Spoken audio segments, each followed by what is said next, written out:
반갑습니다. 어른들을 위한 공부방 성상원의 공사부입니다. 월요일은 심리학 공부방 시간입니다. 인간 본성의 법칙 12화 젠더 고정관념의 법칙. 네, 이거에 대해서 오늘 알아보도록 하겠습니다. 이 장에서 좀 착각하지 않으시면 좋겠어요. LGBT를 다루자는 것이 아닙니다. 그러니까 어떤 다양한 어떤 성적 갈등 아니면 어떤 다양한 어떤 성적 역할에 대한 어떤 모순 내지는 어떤 그런 선택 뭐 이런 걸 다루자는 것이 아닙니다. 그래서 여기서 다룰 주제는 LGBT, 뭐 동성애, 트랜스젠더 뭐 이런 것을 다루자는 것이 아니라 한 인간의 전인화, 한 인간의 전인화, 그 전인화는 과연 어떻게 만들어질 수 있는 것인가? 그것은 결국 페르소나와 아니마, 아니무스의 조화, 결합, 융합을 통해서 이루어질 수 있다. 이러한 이야기를 하자는 겁니다. 오해 안 해주셨으면 좋겠어요. 아셨죠? 네. 실제 상담을 한 사례도 있습니다. 그때 제가 물론 그분들의 어떤 내적 갈등, 그 다음에 어떤 뭐 고민들을 제가 가볍게 여기는 건 아닙니다. 하지만 큰 전제로 제가 말씀을 드렸던 게 무엇이냐면 남자로서 사랑하는 거, 여자로서 살아가는 시간이 생각보다 길지 않다. 결국 우리는 그냥 인간으로서 태어나서 인간으로서 죽는다. 이런 이야기를 매번 해줍니다. 이게 무슨 얘기냐고요? 우리가 어렸을 때요. 잘 생각해 보세요. 어렸을 때는 꼬마 아이들, 유모차 타고 다니는 애들이거나 이제 막 뛰어다니는 애들 옷이나 아니면 어떤 장신구를 통해서 그 아이가 남자인지 여자인지 알 수 있죠. 또 할아버지 할머니들 보면 조금 고우신 할아버지는 할머니 같고요. 또 풍채가 좋으신 할머니 같으면 뒷모습이나 어떻게 얼뜻 얼굴만 보면 할아버지 같기도 합니다. 네, 그래서 실제로 우리가 성적 갈등, 어떤 그 자아 정체성, 성적 정체성에 대해서 고민하고 갈등하는, 네, 그거에 대해서도 오늘 큰 틀에서는 좀 답을 드릴 수도 있을 것 같아요. 하지만 그게 주제는 아닙니다. 아셨죠? 자, 작가는 그 이태리의 귀족 여성인 카테리나 스포르차에 대한 예를 들어서 설명을 합니다. 아버지가 교육을 시켰는데 아주 지적인 자극, 그러니까 계속 그 어떤 학문적 교육을 계속 시킵니다. 그리고 검술 교육도 시키고 또 밖에 나가서 사냥, 또 체육 같은 거, 뭐 승마, 뭐 이런 것도 가르칩니다. 근데 그 시절에 1400년대의 귀족 여성들한테 이런 교육들은 사실 별 의미가 없죠. 근데 아버지는 그렇게 시켰습니다. 교육을 통해서요. 그리고 또 카테리나 스포르차한테 아버지는 행동으로서 보여줍니다. 어느 때는 전사로서의 모습, 전쟁에 나가서 가장 용맹한 모습, 또 정치인으로서의 어떤 협상, 아니면 능숙한 어떤 매너들, 이런 것도 보여주고, 어느 때는 예술가로서 예술에 어떤 감동을 해서 눈물을 짓는 이제 그런 모습도 보여주고, 어느 때는 세련된 모습, 아주 화려한 옷, 뭐 아니면 화려한 장신구들, 이런 것들을 보여줌으로써 어떤 이 남성성과 여성성의 결합된 모습들을 계속 보여줍니다. 그래서 이것에 영향을 받은 카테리나 스포르차는 결혼을 해서는 세련되고 아름다운 여성으로 살아갑니다. 그런데 자신의 영지 안에서 큰 문제가 생기죠. 그때 전사, 기사로서 자신의 영토를 지키고 가족을 지키고 그리고 그 시민들을 지키는 모습을 보여줍니다. 우리가 일반적으로 알고 있는 영리하고 아름다움, 이것은 여성성이죠. 그리고 저돌적이고 용감함, 이거는 남성성입니다. 그런데 이것을 카테리나 스포르차는 너무나도 완벽하게 자신의 역할에 맞게 잘 만들어 갔습니다. 자, 우리가 페르소나가 뭐예요? 페르소나는 신체적, 사회적 역할입니다. 그래서 칼 융은 페르소나를 가면이다 라고도 표현을 합니다. 그죠? 그리고 그러면 아니마, 아니무스는 무엇일까요? 억압된 페르소나의 반대 영역입니다. 그러니까 이 결국에 아니마, 아니무스가 안으로 침전되면 될수록 어떤 문제점이 생기고 페르소나와 간극이 벌어지면 벌어질수록 우리의 삶이나 아니면 우리의 사랑 이런 것들이 갈등이나 부조화를 겪게 되는 건 당연한 것 같습니다. 그러면 이 아니마 아니무스는 과연 어디에서 영향을 받을까요? 유전. 일단 성향 자체가 남자로 태어났는데 원래 여성성이 좀 강한 분들도 계십니다.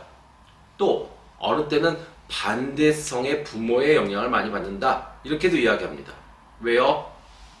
우리가 일반적으로 이 원래 동성, 그러니까 아들이 아버지를 이해하거나 이게 뭔가 관계를 맺을 때는요, 사실은 내적 갈등이 별로 없습니다. 왜냐면 이해하기 쉽거든요. 그냥 자신과 동일한 생명체고 동일한 습성을 갖고 있기 때문에 쉽게 이해를 합니다. 그래서 거기에는 감정적 수고라든지 심리적 갈등이 별로 없는데, 나와 이성적인 부모, 그러니까 남자가 엄마를 바라볼 때, 또 딸이 아빠를 바라볼 때, 이럴 때는 여기에는 그 새로운 성, 그러니까 자신이 갖지 못했던 그 반대성에 대한 어떤 이미지를 만들어내기도 하고 상상하기도 하고, 또 거기서 갈등도 생기고, 그래서 심리적인 작업들을 되게 많이 하게 됩니다. 그래서 결국에 아들은 엄마를 보고 자라게 되고 딸은 아빠를 보고 자라게 된다. 제가 인스타에도 글을 한번 올린 적이 있습니다. 그래서 결국에는 우리의 삶을 지배하는 것은 이렇게 반대성을 가지고 있는 어떤 부모님들의 역할, 이것이 상당히 많은 역할을 한다. 이렇게 이해하시면 좋을 것 같아요. 그래서 아니무스는 아니마 아니무스는 결국에 반대성을 갖고 있는 부모님의 역할, 이걸로 이해해 주시면 좋을 것 같습니다. 오케이? 자, 그래서 그러면 아니마 아니무스가 가장 많이 나타날 때, 네, 정말 이 나답지 않은 모습들 막 이렇게 나타날 때, 그때는 과연 언제일까요? 언제라고 생각이 드세요? 우리가 제일 많이 입에 올리고 우리가 가장 많이 힘들어 하면서도 계속 끊임없이 찾아가는 거 있잖아요. 사랑이요. 네, 사랑입니다. 왜냐면 사랑은 자신의 아니마 아니무스를 투영시키고 그것을 구체화하는 작업입니다. 그러니까 내 안에 있는 그 아니마 아니무스를 저 밖에 있는 대상이 가지고 있다고 생각을 했을 때 거기에 투영하고 그것을 구체화하는 작업이 결국 사랑이 되는 겁니다. 그래서 칼융은 어느 정도까지 이것을 이야기했냐면 빙의라는 표현까지 썼습니다. 페르소나 A의 인격체, 근데 저 밑에 숨겨져 있던 아니마 아니무스의 인격체 B, 이것이 막 충돌합니다. 네, 그러면서 이게 이제 나답지 않은 행동들을 하게 되고 전혀 나답지 않은 선택들을 하게 되고 정말 바보 같은 짓거리들을 계속 반복적으로 하게 되고, 이런 것들이 다 사랑에서 만들어지는데, 그것은 아까도 얘기했지만 원인 자체가 내가 만들어내고 있는, 내 안에 숨어져 있는 그 아니마 아니무스를 통해서 만들어진다. 이렇게 이해하시면 좋을 것 같아요. 이해되셨나요? 네. 자, 그래서 아까 반대성에 대해서, 반대성을 가지고 있는 그런 부모를 통해서 우리가 어떤 상상이라든지 아니면 여러 가지를 이렇게 이해하고 그 다음에 배우게 된다. 이렇게 말씀을 드렸어요. 그러면 이게 어떤 작업을 가는지 한번 볼게요. 자, 일단 긍정이 되면요, 아버지의 모습, 딸이 아버지의 모습이 이상적이고 너무 긍정적이다. 그러면 그 좋은 선택, 자신에게 이득이 됐던 선택을 다시 반복하려고 합니다. 그래서 아버지와 비슷한 사람, 네, 아버지의 어떤 가지고 있는 일면의 그 장점, 이런 것들을 찾아서 사랑을 하려고 합니다. 그 다음에 두 번째요, 반대성의 부모님의 역할이 부정적이었다라고 할 경우에는요, 보상심리, 또 회피심리가 발달합니다. 그래서 정반대의 이성을 선택하게 됩니다. 이해되시죠? 그런 경우 많으실 거예요. 그러니까 아버지가 너무 이렇게 억압적이고 엄격하다. 그러면 반대로 약간 반항아적인 남자를 만나게 되죠. 그죠? 그렇게 하면서 어떤 보상을 추구하거나 아니면은 자신의 어떤 이 아내는 아니마 아니무스를 투영시키는 그런 작업들을 하게 됩니다. 그 다음에 이 일관되지 않은 부모님들이요. 그러니까 이 부정과 긍정이 극명하게 반복되는 경우에는 이 부모와 비슷한 성향을 일단은 선택하려고 합니다. 왜? 극복하려고 하니까요. 우리는 익숙한 걸 선택하려고 하거든요. 그래서 익숙한 걸 선택한 다음 극복하려고 하는 그 심리 상태를 가집니다. 그래서 사랑이 좀 더 힘들어지게 되는 그런 길을 선택하게 되는 거죠. 자, 이해되셨나요? 자, 그러면 페르소나와 아니마 아니무스를 조화롭게 융합하면서 살아갈 수 있는 방법은 무엇일까? 그러면 작가는 첫 번째 무엇을 이야기하냐면 타인의 아니마 아니무스를 관찰해라 이렇게 이야기합니다. 이 타인의 아니마 아니무스를 관찰하는 가장 좋은 방법은 무엇일까요? 그것은 타인의 이성관계, 대상, 어떤 사람을 만나는지 또 어떻게 연애를 하는지 패턴 이거를 파악하면 그 사람의 어떤 잠재되어 있던 무의식 그리고 숨겨져 있던 아니마 아니무스를 파악할 수 있다고 합니다. 이런 면에서 보면 저는 되게 축복받은 사람이죠. 왜냐하면 저는 주된 상담의 내용들이 대부분 다 사랑에 대한 이야기고 그들의 아니마 아니무스를 계속 탐구하고 바라볼 수 있으니까요. 근데 일반적으로 좀 이걸 보시는 분들은 뭐 다른 사람들의 사랑 이야기 뭐 많이 못 들었다 그러면 이제라도 좀 관심을 가져보세요. 다른 분들의 연애, 결혼 생활 거기서의 갈등 아니면 왜 그런 걸 선택했는지 그러면 숨겨진 여성성 그 다음에 숨겨진 남성성이 나타나게 됩니다. 우리가 일반적으로 지나친 남성성을 강조하시는 분들 계세요. 막 터프가야 나는 막 남자가 막 이런 분들 계세요. 이런 분들의 안에는 의외로 숨겨진 여성성이 강합니다. 그러니까 결국에는요 이것을 이 페르소나를 강하게 하면 할수록 이 안에 있는 것도 반작용으로 더 강해지는 겁니다. 이해되시나요? 그래서 어떤 뭐 터프가이 뭐 최민수 뭐 김보성 뭐 이런 사람들 보면은 의외로 여성스럽거나 아니면 여성성의 단점들이 자꾸 나타나죠. 어떤 무기력하고 문제가 생겼을 때 책임지지 못하고 뭐 이러죠. 근데 오히려 그냥 남성성을 막 강조하지 않는데 무슨 일을 할 때 자발적이고 책임감 있게 하시는 분들 되게 많으세요. 이런 예입니다. 여성성도 마찬가지죠. 여성성도 자기가 막 난 정말 여자야 막 이러시는 분들 계세요. 그런 분들 보면은 그 여성성을 가지고 무엇인가를 얻어내려고 하는 어떤 권력이나 부나 이런 것을 얻어내려고 하는 강한 욕망이 숨겨져 있는 겁니다. 결국 자신이 그것을 하지 않고 타인을 그 아니마 아니무스를 통해서 타인을 통해서 그걸 얻으려고 하는 거예요. 그러니까 결국에 이런 사람들이 민폐를 끼치게 되고 다른 사람들을 힘들게 만드는 겁니다. 아셨죠? 네. 그래서 타인의 아니마 아니무스를 좀 파악해봐라. 네. 두 번째, 내 안에서 작동하는 투영 방식을 관찰해라. 네. 이거는 무의식적으로 자동적으로 일어나기 때문에 항상 자기 성찰 그리고 자기 반성의 좀 반영이 돼야 우리가 이것을 파악할 수 있습니다. 네. 그러니까 무의식적으로 행동해요. 근데 여기서 어느 때는 남성성을 쓰고 어느 때는 여성성을 쓰고 또 어느 때는 막 이렇게 해서 문제가 생기고 또 자기가 갖지 못한 것을 타인에게 자꾸 요구하게 되고요. 이런 것들을 각자 좀 파악해 보자는 겁니다. 네. 지금 오늘 배우셔야 될 내용에서 가장 중요한 건 이거예요. 정해진 남성성, 정해진 여성성에 최선을 다한다고 해서 그것이 행복한 삶이 아니라는 겁니다. 내가 때에 따라서 나다운 모습으로 살아가야 된다는 거죠.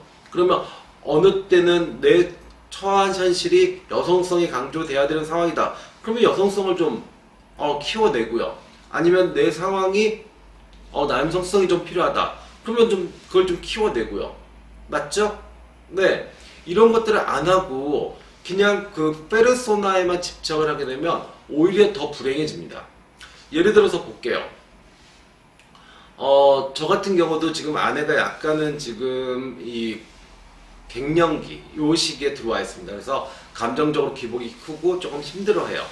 그러면 제일 먼저 제가 하는 건 집에 가서 그 청소를 좀 합니다. 그리고 설거지, 음식물 쓰레기, 뭐 재활용 쓰레기 이런 걸 다 치워버려요. 네. 그리고 아침에 나올 때는 꽃나무들한테 물을 주고 나옵니다. 네. 왜 그럴까요? 그녀와 행복하게 살기 위해서요. 네, 맞습니다. 그래서 제가 그녀와 행복하게 산다는 건 내가 행복해지기 위해서고요. 그러면 제 안에 있는 그 여성성, 많이 발달되지 않았던 그 여성성을 끌어서 쓰는 겁니다.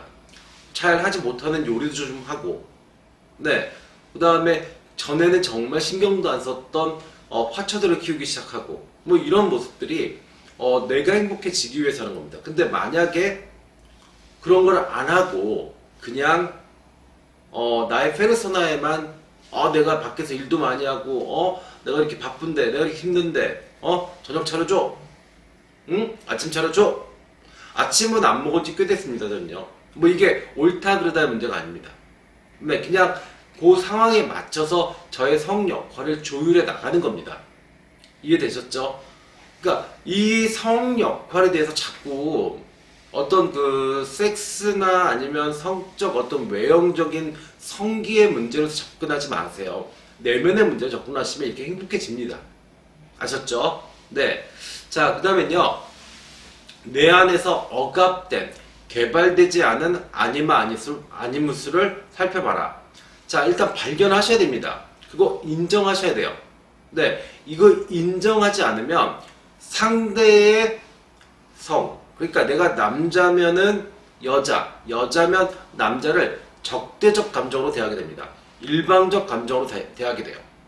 그리고 어떤 롤을 만들어서 거기에 우겨 넣으려고 합니다. 지금 젠더 갈등 있죠? 그죠? 뭐 남자, 여자, 뭐 남혐, 여혐 뭐 이러고 뭐 여가부를 폐지해라 말아라 이런 얘기 하는데 정말 한심한 얘기입니다. 내 안에 전인적으로 제가 남자지만 제 안에 여성성이 있고요. 그리고 여성운동 하러 다니는 그 아줌마들 보면은 웬만한 아저씨들보다 더 와일드하고 더 적극적이세요. 그러면 그분들 안에 남성성이 있는 겁니다. 그걸 인정을 해야죠. 그죠? 그리고 그것을 인정하지 않으면 행복하지 않아요. 근데 그걸 인정하지 않으니까 자꾸 상대 성에 대해서 적대시하는 겁니다. 그러면 그럴수록 불행해지는 거예요. 맞죠? 자, 그 다음에 융합을 하셔야 됩니다. 내 안에 여성성, 내 안에 남성성을 끄집어 써야 됩니다. 아주 재밌게, 신나게. 네, 그래야지 사랑을 하셔도 훨씬 더 예쁘고 편안한 사랑을 할 수 있습니다. 자꾸 상대성을 차단시켜 놓고 아니무스를 저 안쪽에다 밀어넣고 상대한테 그걸 다 요구해요. 그러니까 어떻게 돼요? 과한 기대, 과한 상처 받게 되죠. 갈등 생기죠. 이렇게 됩니다. 그래서 여러분들이 꼭 발견하시고 인정하시고 융합하는 태도. 아, 내가 여잔데 내 안에 이렇게 와일드하고 이렇게 약간 거친 면이 있구나. 그거 인정하세요. 그리고 그거를 할 수 있도록, 발산할 수 있도록 기회를 주세요. 네, 뭐 마라톤을 해도 좋고 등산을 해도 좋고 뭐 남자분들 같으면 강아지랑 산책하셔도 좋고요. 그거 창피한 일 아닙니다. 그죠? 요리 좋아하는 거. 요즘은 뭐 그런 것도 좋아하니까. 네, 이렇게 하시면서 내 안에 아니무스와 페르소나를 결합시키고 융합시키는 그런 작업을 하셔야 합니다. 아셨죠? 네. 자, 그래서 제가 진짜 말씀드리고 싶은 건 이겁니다. 진정으로 멋지고 진정으로 아름다운 사람은요, 남성성과 여성성을 조화롭게 사용하는 분들입니다. 그래서 자신의 역할을 창조해내는 겁니다. 이 과정에서 이 한 인간의 색깔이 정말 아름답고 예쁘게 나타납니다. 네, 그냥 전형적인 남자, 전형적인 여자 이게 아니라 여자이면서도 어느 때는 정말 여전사 같고 또 어느 때는 너무나도 자애롭고 뭐 이런 모습들 너무 매력적이지 않나요? 남잔데 정말 와일드하게 성취욕 강하게 하는데 또 스텝들 잘 챙기고 가슴 따뜻하게 울어줄 수 있는 그런 리더 멋있지 않나요? 우리가 그런 삶을 지향해야 됩니다. 아셨죠? 네. 자, 그래서 작가는 또 젠더의 6가지 투영 유형에 대해서 이야기합니다. 첫 번째는 악마 같은 로맨티스트 유형이래요. 바람둥이, 남봉꾼에게 빠지는 심리 상태인데 이거는 기본적으로 유혹과 관련되어 있습니다. 유혹. 아버지와 강렬한 관계를 맺은 딸이 자라면 이렇게 된대요. 예. 어려서부터 아버지가 엄마보다는 딸에게 강한 애정과 어떤 관심을 계속 쏟죠. 그러면 딸은 남자의 어떤 그런 로맨틱한 모습을 대단히 부각하고 그것에만 초점을 맞추게 됩니다. 그렇게 돼서 결국에는 이런 바람둥이 남봉꾼에게 어떤 사랑을 느끼게 되는 그런 과정을 겪게 된다. 이렇게 되어 있습니다. 대표적으로 제클린, 존 F 케네디의 영부인이었던 그 제클린을 이야기합니다. 자, 존 F 케네디 자아도취에다가 바람둥이였고 그 다음에 또 큰 문제가 생기면 의외로 우유부단하고 약간 우왕좌왕하고 그런 모습들이 보였대요. 근데 우리나라에서는 되게 멋진 모습만 표현되어 있지만 실제 기록으로는 이런 모습들이 많이 보였다고 합니다. 네, 그리고 또 제클린은 결국에는 그 존 F 케네디가 사망하고 난 후에 재혼을 하죠. 석유 재벌 오나시스와. 근데 오나시스도 똑같았어요. 자기도취, 바람둥이, 그 다음에 중요한 결정은 우왕좌왕했다. 뭐 이렇게 되죠. 네, 근데 우리가 그러면 제클린만 같은 사람만 있을까요? 제클린처럼 이렇게 어떤 셀럽 아니면 대단히 유명한 사람만 이런 일을 겪을까요? 아니요. 저는 상담을 하면서 이런 분들 대단히 많이 겪습니다. 자, 아버지의 영향을 받아요. 그리고 엄마는 그러니까 이런 경우 있습니다. 엄마는 생계를 하냐고 너무 지쳐있고 바빠요. 네, 근데 아빠는 유머러스하고 재밌다. 그러면 어린 딸은 아빠한테 감정적으로 더 집착하게 되고 의지하게 됩니다. 그런 아버지가 심지어 외도, 바람을 폈다 라고 해도 딸은 엄마 편을 드는 게 아니라 아빠 편을 듭니다. 이런 예는 너무 많습니다. 그죠? 그래서 엄마가 좀 잘하지 뭐 이렇게. 그래서 저는 그런 거에 어떤 상처를 받으신 어머님의 전화도 받아본 적이 있어요. 네, 이게 이런 원리에서 이루어지는 겁니다. 그래서 이 딸은 유혹하는, 그러니까 이 심리 상태는요, 처음에는 아버지가 딸한테 너무 예뻐서 좋다 했을 텐데 어느 순간에는 이 딸이 그 유혹하는 아빠의 관심을 계속 끌기 위한 것들을 개발합니다. 그러면서 그녀의 삶을 그렇게 이끌어 나가는 거죠. 이해되셨죠? 네. 자, 그 다음에 두 번째 역할입니다. 두 번째 역할은요, 규정할 수 없는 완벽한 여자라는 면이 있습니다. 이 면은요, 어떤 거냐면 어머니에게 사랑을 받지 못한, 애정이나 행복을 느끼지 못한 경우에 이 남자들이 가질 수 있는 건데 환타지를 갖고 있습니다. 그래서 쉽게 사랑에 빠지고 쉽게 사랑에 깨져버리는 이제 이런 상황인데요.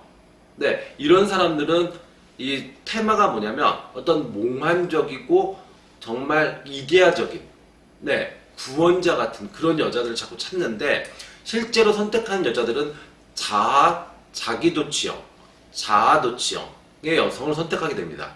이 자아도취, 프로이트가 이야기한 예예요. 이건요. 그래서 자기도취 여성은 사실 남자가 필요하지 않아요. 본인 스스로 자립하고 어떤 성장할 수 있는 능력을 갖고 있는 이제 그런 여성들일 수도 있고, 아니면은 또 이 빈 도화지와 같아서 다른 사람, 특히 남자의 어떤 욕망이나 이런 것을 잘 투영시켜주는 이제 그런 분들도 계시고요. 또 자유로운 영혼, 그래서 어느 남자한테 구속당하지 않고 이렇다. 그 다음에 또 어때요? 에너지가 많고 정체성은 흐린 사람들 있죠.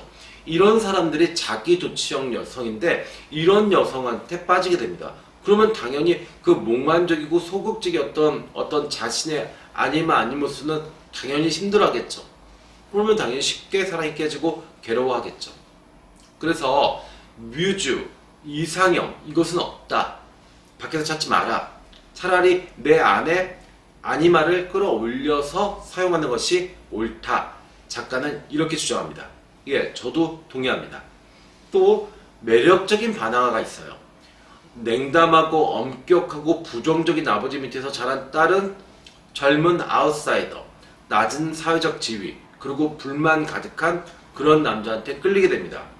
근데 실제로 살아보면 어떻게 돼요? 사랑을 해보면 그거는 그 사람이 게으르고 무능력했기 때문에 그런 결과를 받아들일 수밖에 없는 것을 깨닫게 됩니다. 그러면 당연히 사랑은 깨지게 되고 힘들어지겠죠. 네. 복종하던 어린 시절에 아니무스를 개발시킵니다. 그래서 그 아니무스를 통해서 반항과 자유를 느끼려고 하는 겁니다. 그러니까 어린 시절에 아버지한테 계속 복종을 했던 그런 그 힘든 시기, 이런 것들을 아니무스를 통해서, 남성을 통해서 반항과 자유를 느끼려고 하기 때문에 이렇게 반항아를 선택하게 되고 약간은 아웃사이더를 선택하게 된다는 이론입니다. 네, 이것도 공감하실 겁니다. 자, 그 다음에 타락한 여자를 선택하는 경우가 있는데요. 이 타락한 여자를 선택하는 경우는 너무 강한 어머니상, 그래서 남자아이가 모범생으로 자라죠. 그러나 자라면서 정반대의 것에 끌리게 됩니다. 불완전하고 불안정한 여성, 그리고 깨끗하지 않은 여성, 불결한 여성, 아픈 여성, 이런 여성들한테 끌리게 됩니다. 그래서 이것을 왜 그러냐면 자신의 어떤 그 나약함을 투영하는 겁니다. 그래서 그 나약함을 투영함으로 인해서 관능적이고 세속적인 욕망을 투영시키는 겁니다. 그래서 뭐 창녀를 좋아하거나 아니면은 완전히 성적으로 문란한 그런 여자들한테 끌리거나, 그러면서 또 착각하죠. 내가 조금만 도와주면 잘 될 거야. 정말 훌륭한 사람이 될 거야. 저 사람은 환경이 나빠서 그래. 뭐 이렇게 착각을 하면서 사랑을 하게 되고 힘들어지게 되는 경우가 있죠. 그 다음에 5번째는요, 우월한 남자입니다. 이거는 아버지의 부재, 그 다음에 이 아버지의 부재를 통해서 이상화된 남성성, 보호자를 찾는, 자신을 의탁하려고 하는 심리를 갖는 경우에 여성분들이 많이 겪는 심리적 상태입니다. 늙은 남자. 네, 뭐 홍상수, 뭐 김민희 커플 유명하죠. 네, 늙은 남자, 재력가, 예술가, 그 다음에 정치인, 교수, 어떤 권위자, 이런 상대들한테 끌리는 마음입니다. 이것은 뭐냐면 자신의 어떤 열등감, 성장기에, 그리고 자신의 어떤 나약함을 투영시키는 겁니다. 그래서 확대 해석해서 결국에는 의지하려고 하는 심리. 그래서 이런 경우에는요, 뭔가 삘이 꽂히는 경우가 있습니다. 작은 거 하나에, 단서에. 그럼 이제 그거에 꽂혀서 자신을 보호해주고, 그다음에 자신을 이게 감싸주는 그런 대상일 것이다. 이렇게 생각을 합니다. 이해되시죠? 네. 자, 그 다음에는요, 나를 숭배할 여자. 어머니의 과도한 애정을 받은 경우에 어머니는 계속 어때요? 애정과 자신감을 계속 부여해 줍니다. 그러면 이런 경우에 이제 야망이 큰 남성으로 자랍니다. 그런데 재밌는 건 내적 갈등이 뭐가 있냐면, 야망은 사회적으로 커요. 그리고 사회적 성취도 꽤 이루었을 겁니다. 그런데 어머니에 대한 의존성이 너무 강하다는 것이 자신을 괴롭혀요. 그죠? 그래서 책임 회피의 아니마를 개발합니다. 그래서 어머니의 역할을 하는 여성들한테 끌리게 되죠. 그래서 결국에는 책임 회피를 하기 위해서 불평과 불만을 탓을 할 수 있는 대상을 찾고, 그 다음에 그들에게 계속 위안을 얻을 수 있는, 그러니까 어떤 뭐 종교적인 어떤 숭배 이런 게 아니라요, 그냥 엄마를 찾는 겁니다. 네, 이런 경우도 우리가 아니무스를 제대로 활용하지 못한 경우에 이럴 수 있죠. 네, 그리고 작가는 또 이야기해요. 남성적 사고, 여성적 사고, 그 다음에 남성적 행동 방식, 여성적 행동 방식, 그 다음에 남성적 자기평가, 여성적 자기평가, 그리고 남성적 인간관계, 여성적 인간관계를 이렇게 분리시켜 놨습니다. 그래서 총 8가지 분리법으로 이렇게 나눠 놨습니다. 그래서 그것이 마치 한 인간이 멋진 칵테일을 만들듯이 이렇게 섞어서 쓰는, 상황에 맞게 또 자신의 어떤 처지에 맞게 이렇게 활용해서 써라 라고 이야기합니다. 네, 오늘 어떻게 도움이 좀 되셨나요? 사랑을 하시는 건요, 다시 한번 말씀드리지만 어떤 이상적인, 밖에 어떤 이상적인 아름다운 이성이 나타나는 것이 아니라 내 안에 있는 억압된 남성성, 여성성이 밖으로 투영돼서 그것을 구현해 줄 수 있는 대상을 만나고, 그래서 그 대상과 구체화시키는 과정입니다. 그래서 여러분들의 사랑이 힘들고 어렵다면 그것은 내가 아니무스, 내 안에 남성성, 여성성을 제대로 돌보지 못했기 때문입니다. 만약에 내가 이것을 잘 돌봤을 때는요, 사회적으로도 일적으로도 훨씬 더 창조력이 생겨서 성공할 수 있습니다. 네, 사랑이요? 상대한테 크게 바랄 게 없어요. 그러면 어떻게 돼요? 모든 것이 기쁘죠. 네, 잠깐 같이 시간을 나누고 잠깐 서로 위로해주고 그러면 싸울 일이 없습니다. 크게 기대하는 바가 없기 때문에 상처받을 일도 없으니까요. 맞죠? 조금 더 쿨하고 모던하게 예쁘게 사랑할 수 있죠. 행복이요? 내 안에 외로움이 왜 있습니까? 내 안에 여성성이 있고 내 안에 남성성이 있고 내 안에 수호천사 같은 그런 역할을 하는 모습들이 있는데 행복합니다. 네, 그러니까 여러분들이요, 지금 만약에 여러 가지 갈등들이 많다, 일, 사랑, 행복, 돈, 갈등 많다, 그러면 다시 한번 점검을 좀 해보세요. 내가 뭔가 페르소나에만 너무 집착하고 있지 않는가. 네, 그래서 정말 나의 아니무스를 너무 돌보지 않은 것이 아닌가. 그것 때문에 타인들한테 내가 상처를 주고 너무 많은 기대를 하고 다른 사람들이, 타인들이 부담을 느끼게 그렇게 만들진 않았는가. 아셨죠? 네. 자, 그래요. 오늘 수업은 여기서 마치도록 하겠습니다. 오늘 상당히 중요한 내용을 여러분들과 함께 공부해 봤습니다. 네. 항상 행복하시기를 기원합니다. 지금까지 공사부였습니다. 감사합니다.